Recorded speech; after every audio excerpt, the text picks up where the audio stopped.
Good evening, everybody. This is Katje, and it is the 1st of September, so Halloween is not too far away, and so I'm in sort of a Halloween or a pre-Halloween mood this evening. For that reason, I'm dressed in kind of a witchy outfit. I'm a witchy woman tonight, if you will, but I promise that I won't be a wicked witch. I'm a good witch. And what I wanted to do this evening is tell some kind of spooky stories. These are actually true stories, I believe. And I wanted to talk a little bit about very odd events that transpire in these stories that seem to have something to do with young women. And so I want to tell these stories, then I want to very briefly give an explanation of what I think may be going on in them. So let's put ourselves into a Halloween mood and think about some of these odder sides of life. Now, the first story is something that I saw recently, based on something that I saw recently when I went to the Phoenix Art Museum.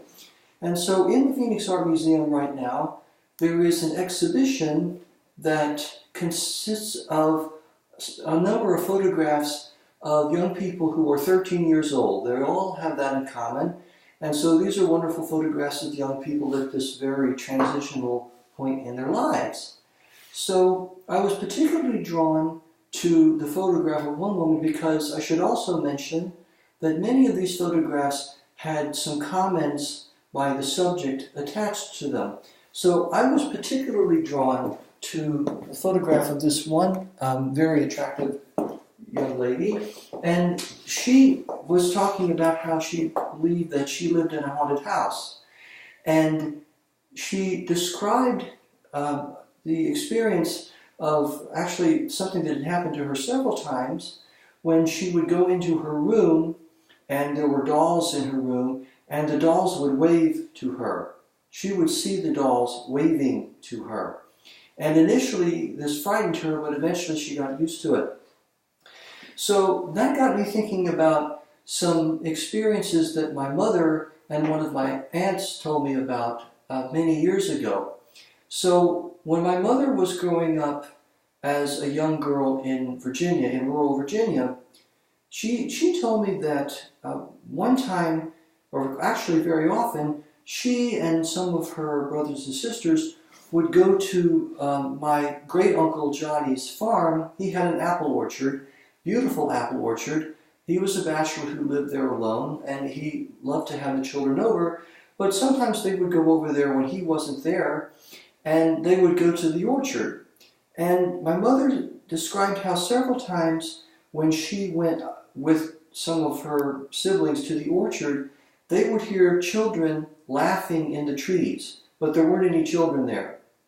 Now, I don't think that my mother was making this up. She was very very honest person. She was not prone to exaggeration or fantasizing or anything like that. And she wasn't the only one who would tell this story. Sometimes my uncles or my aunts would also say, oh yes, we remember the times that we would go to Uncle Johnny's orchards and we would hear all these children's voices in the trees, but nobody was there.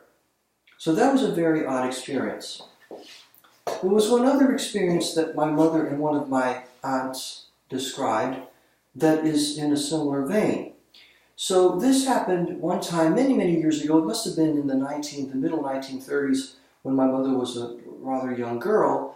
And she and one of my other aunts, one day they got into kind of a mischievous mood. And so it was in the middle of the summer. So here we are in Virginia, rural Virginia. It's the middle of the summer. You have two young girls, sisters who don't have anything else to do. So they decide that they're going to go to the school and kind of poke around a little bit, sort of snoop around a little bit because nobody's there.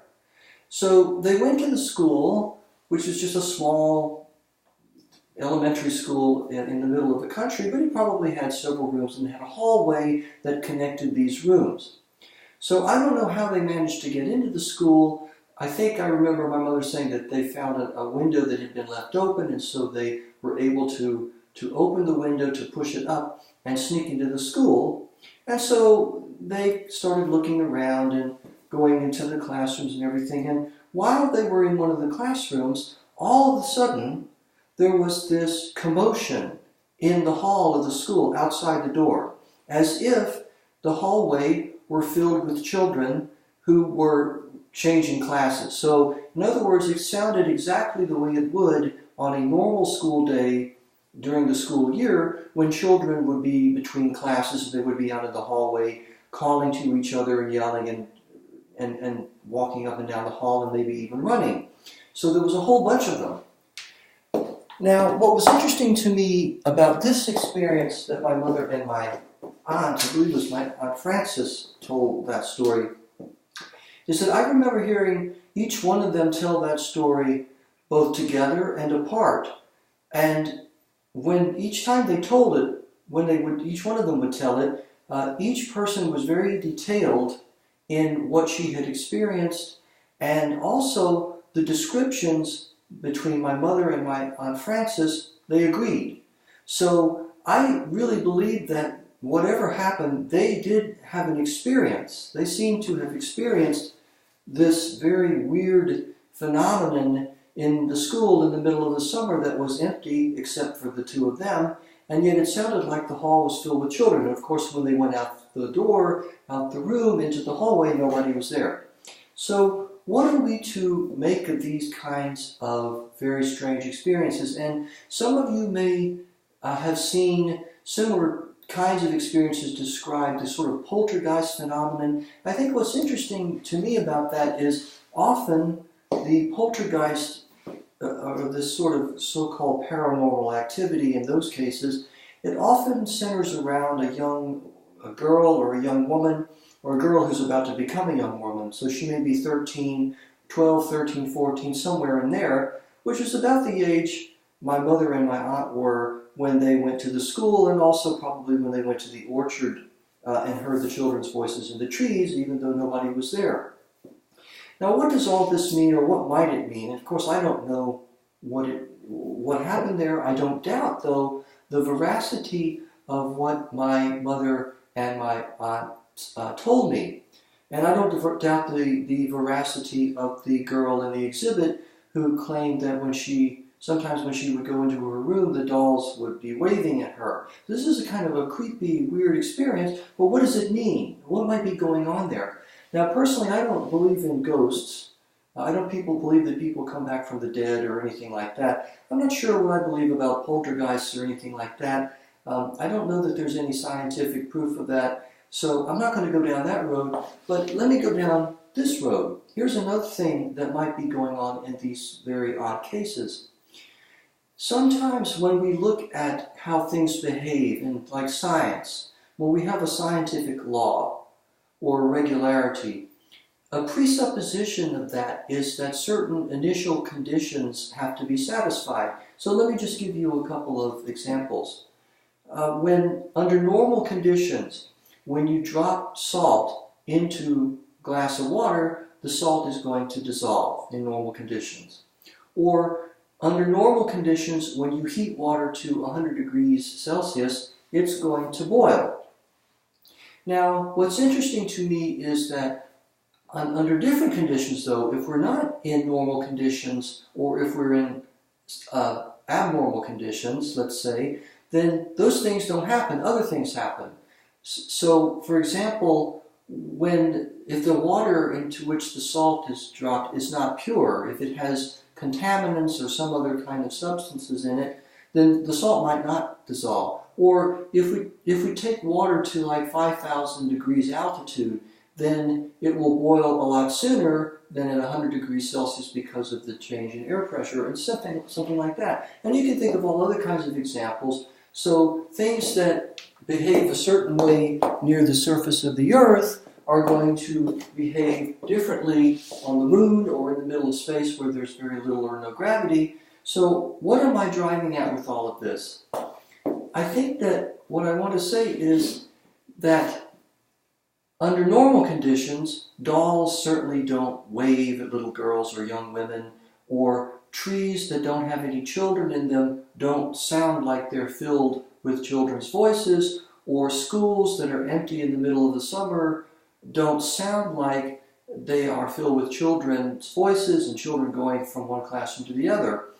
But maybe those are just the normal conditions. I don't know what a doll might do in a very different situation where maybe the house, it's a very strange house, or it's a different kind of house. There's a girl there, maybe she's in a very heightened emotional state, and that's a different condition. That's not a normal condition.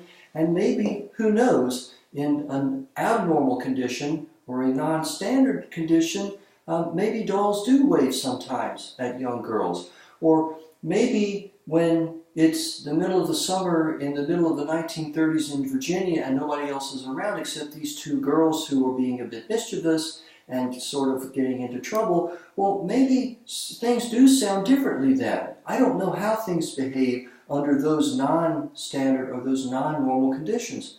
Or maybe when a bunch of, some siblings go into an orchard and the uncle is not home, and maybe it's a certain day, maybe I don't know, maybe there's something different about that day. It's not a normal situation, and maybe under those conditions, it does sound like, that's how trees sound. They sound like they're filled with children's voices. So things are happening, it's just they're not things that normally happen because the conditions are not normal for some reason or other. And I don't know, maybe that's what happened with the little girl in the exhibition, who's actually a young woman now. Maybe that's what happened with my mother and her aunt, and her sister, I should say, my aunt and her siblings. I don't know. But I think that we live in a very wonderful, strange world full of all kinds of unexpected things.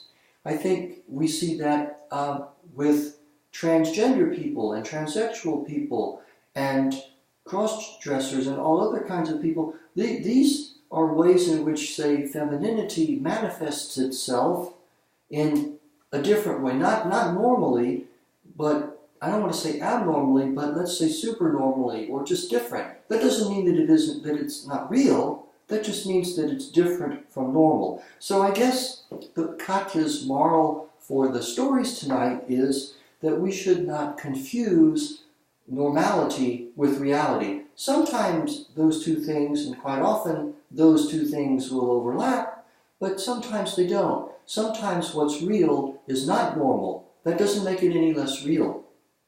So I leave you with that pre-Halloween thought tonight, and I love talking about things like this. It also gives me a way to remember my mother, whom I lost unfortunately earlier this year, and so she told many wonderful stories, and maybe another time I can tell you about some strange things that have happened to me in my life that I don't fully understand, but I don't doubt for that reason that they are real.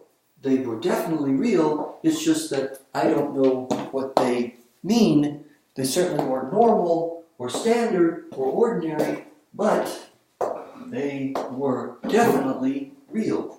And so these are things that we can think about. And again, I wanted to be a bit of a witchy woman tonight, but a good witch because I wanted to leave you with something interesting to think about and something entertaining, I hope. So until next time, this is Katje Eckhart. I hope everybody has a very restful and enjoyable night, and I look forward to talking to you next time. And so I will say a few weeks early, Happy Halloween!